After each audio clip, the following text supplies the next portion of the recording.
You ever want to see a movie where Clint Howard was the lead role? Well, this is probably your only opportunity for that, but yeah, Ice Cream Man.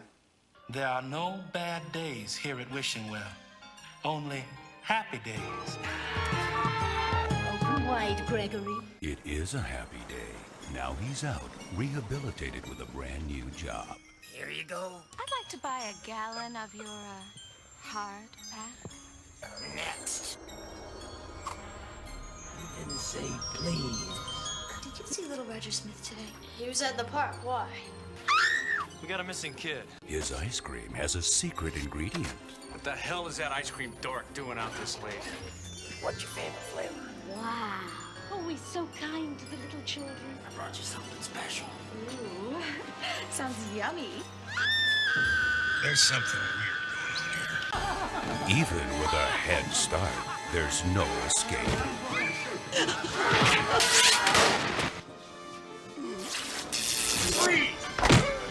You can run, but you can't hide from the Ice Cream Man. Considering some of the other stupid horror movies we've done on Blockbusters, it was inevitable we were going to get to this one eventually. Poor Gregory. After being released from the Wishing Well Sanitarium, all he wants to do is make the children happy. So Gregory reopens the ice cream factory, and all the unappreciative brats are reprocessed into the flavor of the day. 4.7 out of 10 on IMDb. Are you really that surprised? I mean, the fucking lead actor is Clint Howard, for God's sakes. Come on. So this movie has such a weird background to it. It came out in 1995 when a lot of really silly, out there horror movies were getting greenlit. Sometimes they went to theaters, other times they went straight to video. You know, I've talked about this before, but, you know, in the 90s you had stuff like Leprechaun, Rumpelstiltskin, Pinocchio's Revenge, Uncle Sam Wants You Dead, Jack Frost, this, Dr. Giggles. There was just a bunch of these like really silly horror movies that just had really outlandish premises, and they knew they were stupid. They kind of leaned into that, but they also tried to market themselves as like really gory horror movies. Aside from having Clint Howard and a bunch of other well-known horror character actors all throughout the thing, this movie has the weirdest crew behind it because the director and most of the funding came from porn.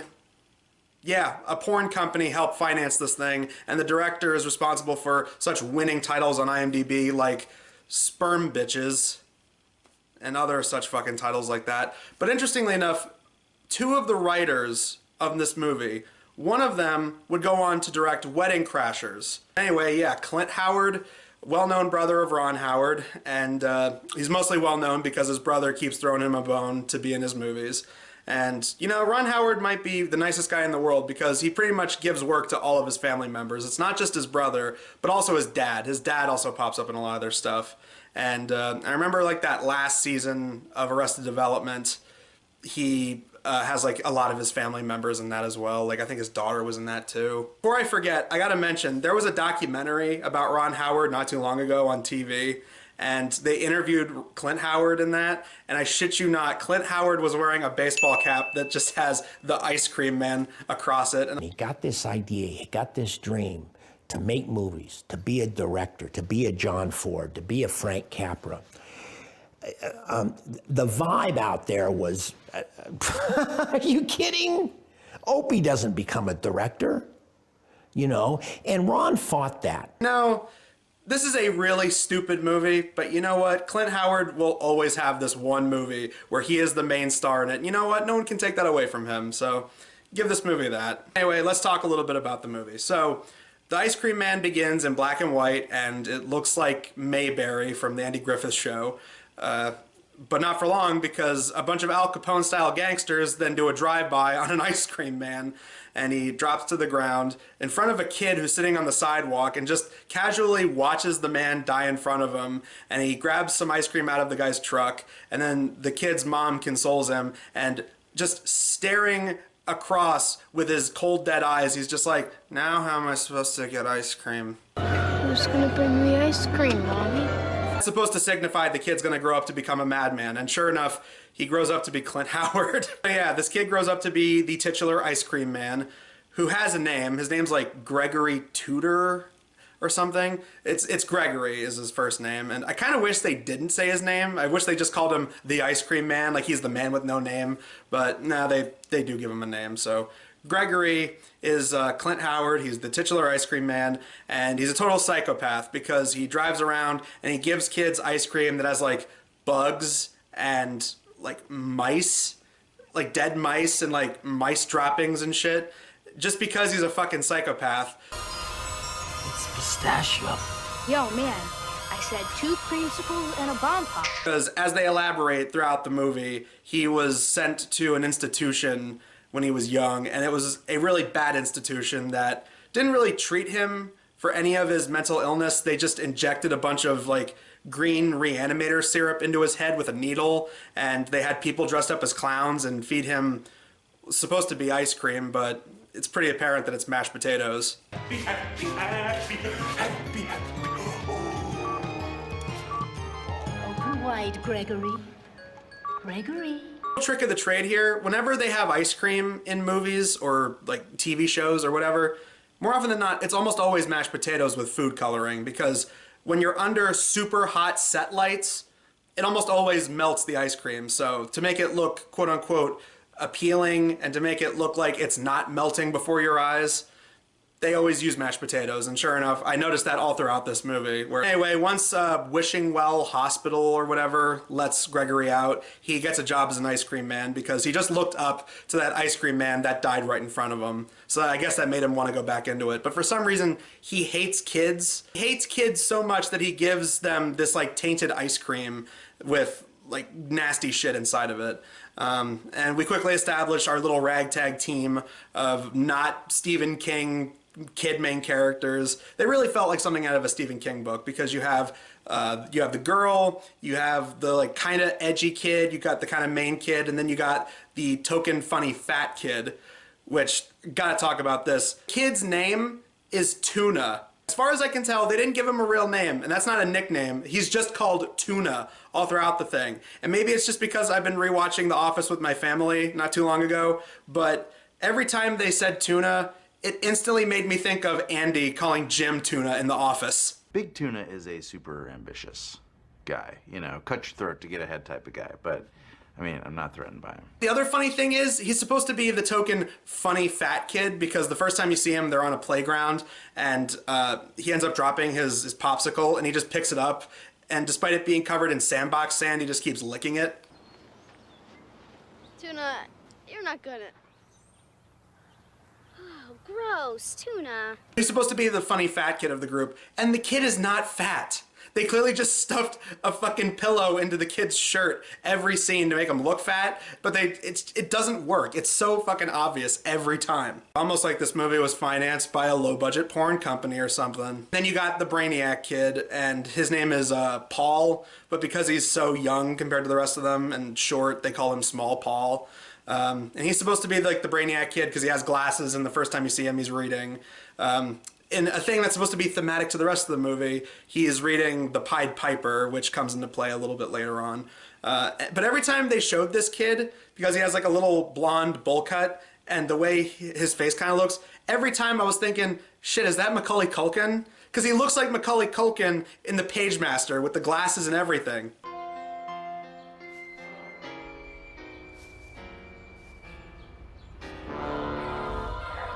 So anyway, since Gregory is a fucked up ice cream man that's going around killing people, he ends up kidnapping Paul in what's obviously supposed to be kind of a metaphor for the Pied Piper. Like, he lures children in and takes them.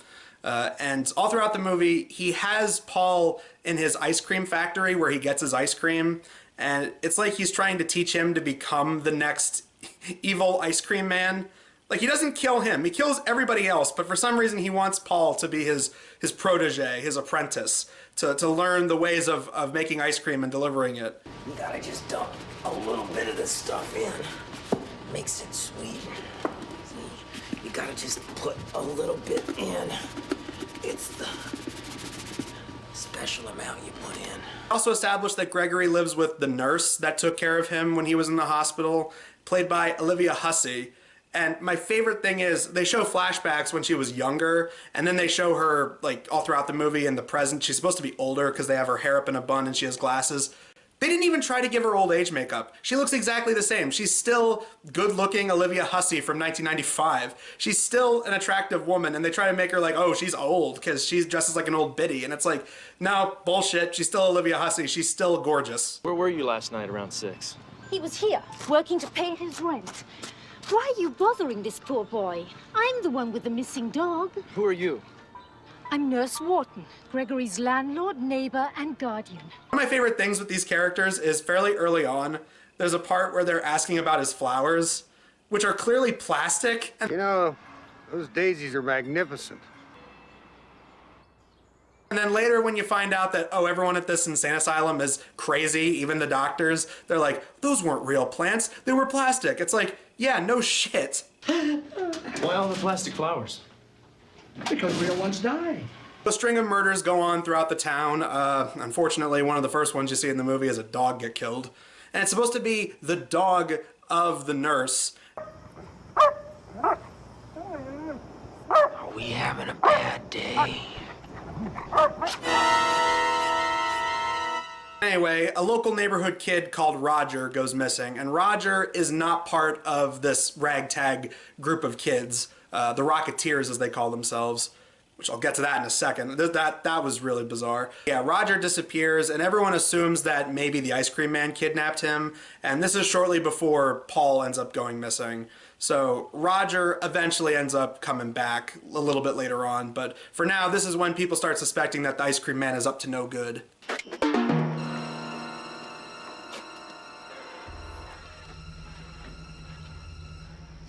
They start to establish some of the other characters in here, like one of the kids, Johnny, has a family and he has an older brother named Jacob who has a girlfriend. And, well, the only thing that's interesting about the scene where they introduce his family, they have the weirdest fade to black transition. In fact, Jacob, why don't you and Janet take him to the movies tomorrow? This is great. I'm definitely not going to a G film. As if the movie was like a TV movie that they just transferred to video and they left the fucking fade to black for commercial breaks in for some reason. They also established that Tuna has like a corrupt politician father who's interestingly enough played by one of the many character actors here. He's played by David Warner, and every time they showed him I was just thinking, well, you know, you were at least in American Werewolf in London and now you're in Ice Cream Man. Gotta pay the bills. Hey, Dad. Hey, my #1 son and his tag team. Yeah, we just saw a movie. Oh, yeah? What? Target to Kill? Sleeping Beauty. Oh, we'll just have to see that this weekend.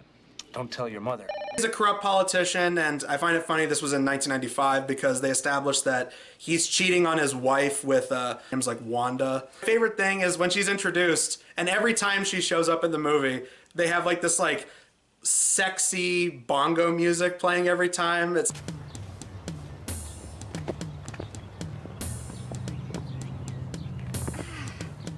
Ladies first. I'm assuming that sexy saxophone music was out of their budget, so they had to go for the next best thing, which was sexy bongos. It's also interesting because, I mean, I get it. She's supposed to be like the local sexaholic who wants every single piece of man meat that walks her way, but I just find it weird that, of all people, she's attracted to Clint Howard as the ice cream man. I'd like to buy a gallon of your hard pack. Do you deliver? No. 149, that cute little house right over there. This comes into play a little bit later, and this is when Tuna's dad gets killed because she wants the ice cream man, but she's also going out with Tuna's dad. So at one point, he's outside, I forget it, I think it's supposed to be her house, or maybe it was his house because it has a gate in front of it. But anyway, he sees them, and she clearly wants to be with Gregory, not Tuna's dad. So after her and Tuna's dad have sex, he later goes out and he can't get out because his ice cream truck is blocking the way. So he tries to call for the ice cream man to move his fucking truck, but then the ice cream man smacks like a waffle cone maker into his face and like it leaves like waffle burn marks. Yo, come on, this isn't a parking lot. Hey, ice cream man. Ah! This is not a hunk of junk! And then later he goes into the house because she thinks that's when Gregory's gonna have sex with her. He walks in with a severed head of Tuna's dad and a giant waffle cone with a cherry on top, and then she screams. It's really funny. And then he kills her. What a shock. I brought you something special. Ooh, sounds yummy. You know, we should swap recipes. A creamsicle for custard pie.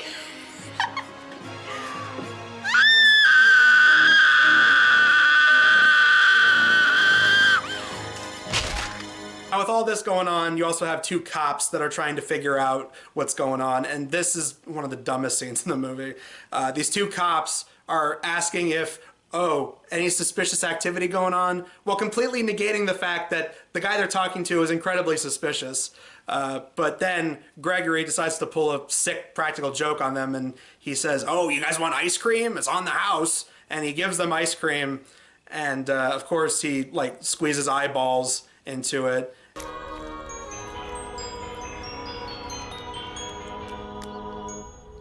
One of the cops, who I guess they try to make sort of the dopier of the two, the cop's like, "This is good ice cream. What's in it?"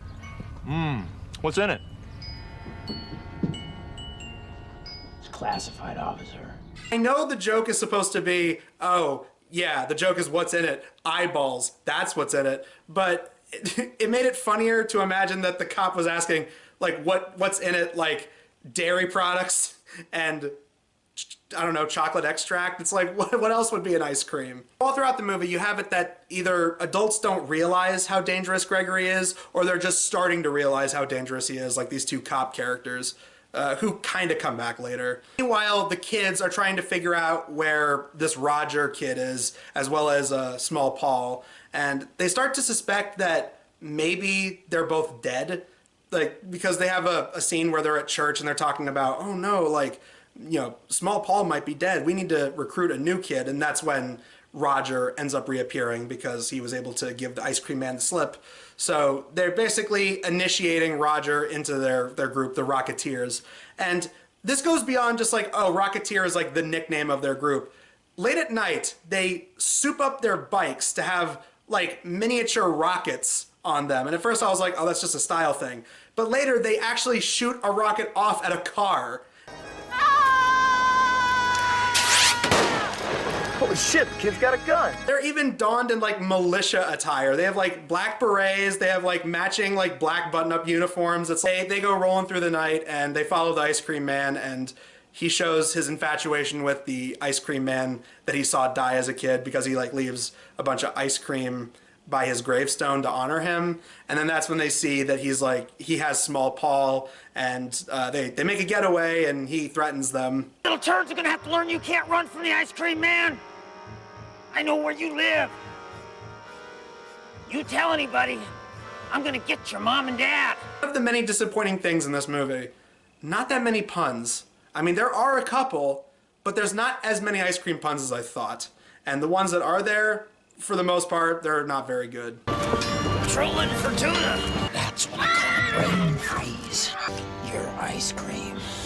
And again, I shouldn't be complaining. I'm the one that always talks about how much he hates puns, but still, I thought it was weird that this 95 horror comedy didn't have that many dumbass ice cream one-liners like I thought there was going to be. I guess they wanted to save the I scream, you scream, we all scream for the tagline on the movie poster. As the movie goes on, you also get these two detectives who start to realize that Gregory's up to no good. And weirdly enough, these are played by some of the more well-known actors. You have it that one of them is played by Lee Majors Jr., and the other is played by Jan Michael Vincent, who, according to IMDb, was drunk most of the time, which just makes every scene he's on screen even funnier.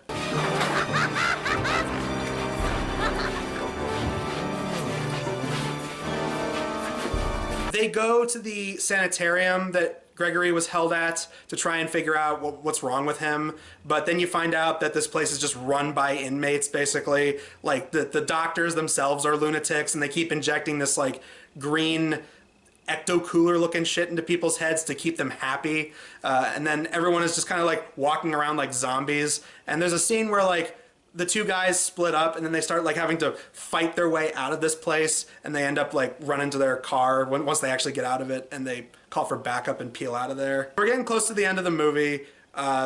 Johnny's older brother Jacob and his girlfriend end up realizing that the ice cream man is up to no good, and they also establish that Jacob wants to be a cop. And I like how they established this, because at this point in the movie, when they're like, oh no, you know, Small Paul is still in that factory, we got to go save him, because Tuna was also taken. There's a part a little bit before this where they're like trying to get away from the ice cream man because he spotted them late at night and he said he was going to get his revenge. So he kidnaps Tuna. Then they're talking to Jacob and his girlfriend about this. And, you know, Jacob, wanting to be a police officer, already has a gun. And then he says something about like, oh, you get a gun first and then the badge will follow later. Not a police officer. Janet, I got the gun.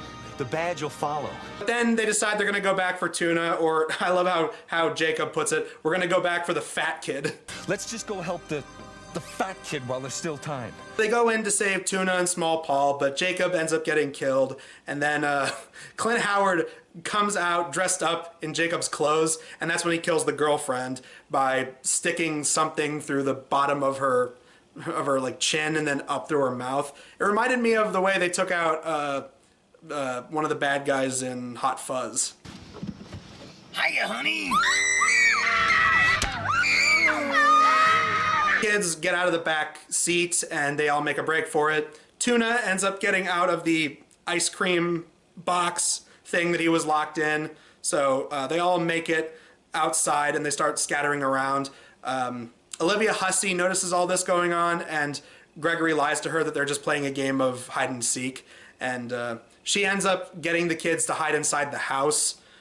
It's just because she thinks the whole thing is a game. She doesn't realize that he's a fucking nut job. What's all this infernal racket? Sorry, Nurse Wharton. Some of the neighborhood kids wanted to play hide and seek. The two cops from earlier that ate the tainted ice cream, they were decapitated, and he took their heads and put them into ice cream cones, and he starts doing this like weird puppet routine where he's like talking to them and pretends they're talking back to him. Boy, I didn't know you cops had such a hearty sense of humor. That's us. Hearty. Good humor. Shut up. You're not funny. He holds on to these fake heads for a while too. Like he like runs with them, and then eventually, to try and catch up with the kids that are running, he drops one of them, and then eventually he nixes the other one. The two detectives show up to try and help save the kids, but they end up getting temporarily knocked out. And well, he's scattering to try and get these kids, and just as he's about to kill them, Small Paul comes out and basically Pied Pipers him into the factory, where he ends up falling into this big ice cream mixer, which was honestly not impressive. Like, it's like the final kill of the movie, and it's the kill on the main bad guy, and the whole thing is just in lame slow-mo. It's like watching like one of those cheap cop shows where it's like, oh, you know, the bad guy gets shot and then it goes in slow-mo, so that way they don't have to show like blood or anything on TV. But this is a rated R horror movie, man. It's like, this is like the big final kill of the movie, and it's lame.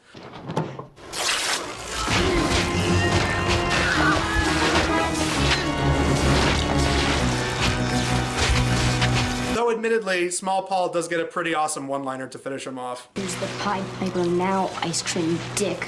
So the movie ends with the Rocketeers coming together. They welcome Roger into their group and say that he's now one of them. And, well, they then leave the door open for a sequel because they ask, where's Paul? And then you see he's getting help, which means he's in an insane asylum, basically working on becoming the next ice cream man, because he's wearing the uniform, making some ice cream with a little ice cream machine in a dark corner, and then he creepily smiles at the camera.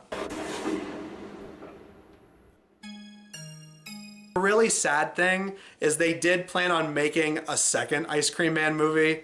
Years after the fact, they tried crowdfunding it on Kickstarter. They even got Clint Howard to come back, even though his character dies. Unfortunately, they didn't meet their goals, so yeah, Ice Cream Man 2, Sunday Bloody Sunday, didn't happen.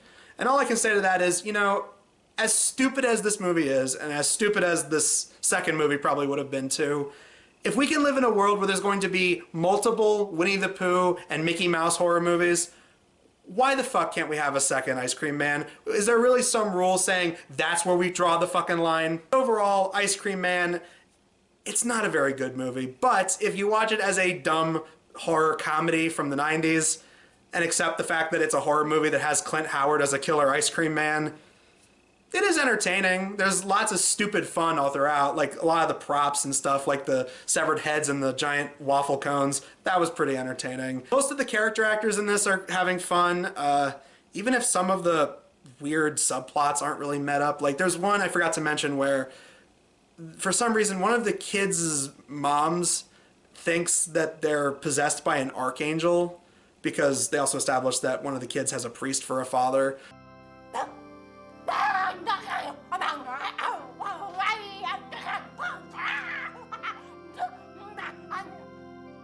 This is the only time in the movie they elaborate on any of that. They never go into it all that much. So it just comes off as weird. It just feels like, wait, what the hell is going on here? And then we never see it ever again in the movie. So it's like, what's even the point of bringing that up? And I mean, say what you want about Clint Howard. He's a very goofy fucking guy.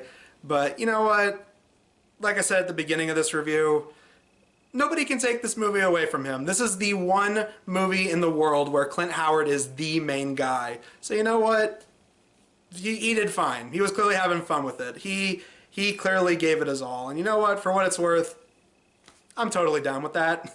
Apparently he's still proud of it. I will say, that's the one stipulation. There are several scenes in the movie without Clint Howard that are kind of dull, especially compared to the rest of the movie when he is on screen.